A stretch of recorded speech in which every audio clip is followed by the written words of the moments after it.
Here now for more reaction and insight, I'd like to welcome in Benjamin Radd, lecturer on Middle East politics at UCLA. Benjamin, thank you so much for your time. So we just saw Nancy's report there. You know, it started peaceful, but now we are seeing property defaced. We're seeing rocks and bricks being thrown, clashes with police, at times blatant anti-Semitism. What is your reaction to what's been happening on the campus at UCLA?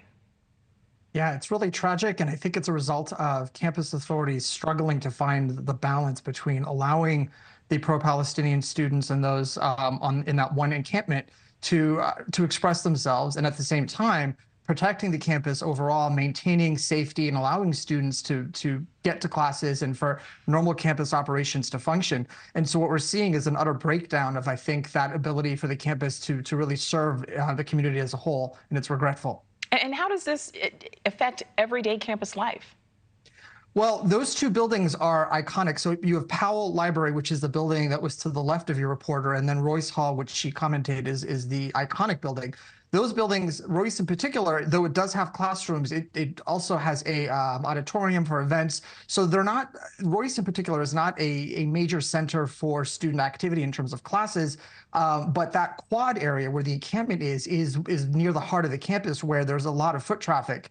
And so what it does is it creates not just a visible reminder of the divisions on that campus, but also physical obstacles that make it difficult for students to get to where they need to. And I think for the university to close that down and to cancel classes was probably seen as the best thing they could do in light of what happened last night.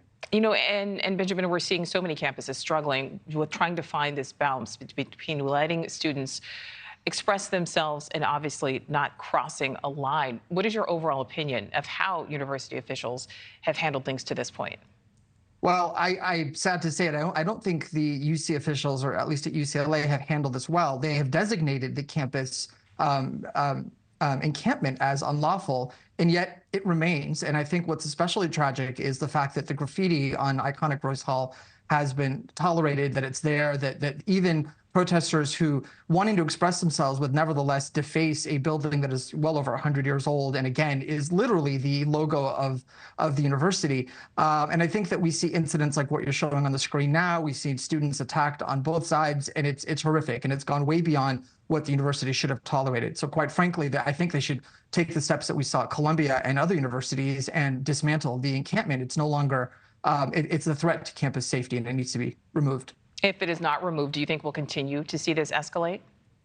Well, I think you'll see inflammatory comments and actions on both sides that will push this again to another violent standoff. So absolutely. I don't see it getting better so long as that encampment remains, and so long as you have outside agitators and participants looking to inflame the situation even more.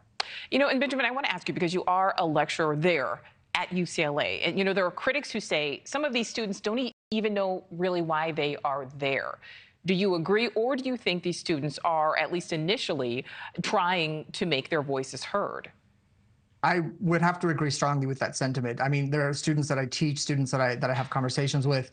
A lot of them are well-meaning, well-intentioned students, but they don't know what the issues are about. It's very complicated. Many of them haven't taken courses on the subject. What they learn about the conflict comes from TikTok or other social media that really feeds them a certain narrative and inflames it even more so. So I think the general ignorance and the lack of awareness of what the fundamental issues are really, I think, adds to the problem. And I would very much agree with that sentiment that ignorance has made it worse. You know, Benjamin, my last question for you. You noted the fact that university officials are calling this encampment, this gathering at this point, illegal, but yet it still remains. How do you think this will impact finals? How will it potentially impact graduation, especially considering what we're seeing at USC, where graduation, the formal ceremony, is now canceled?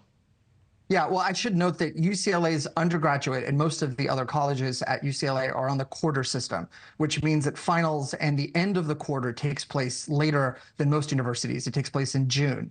So that's why we saw action taken at USC and other campuses where they're on semester systems, they end in May. So the point being is that UCLA officials have some time to figure this out before we really get into the finals season. All right, we will certainly see what happens. Excellent insight. Benjamin Radd, thank you so much for your time. Thank you for watching. Go to newsnationnow.com to find News Nation on your television provider. And don't forget to click the red subscribe button below to get more of News Nation's fact-driven, unbiased coverage.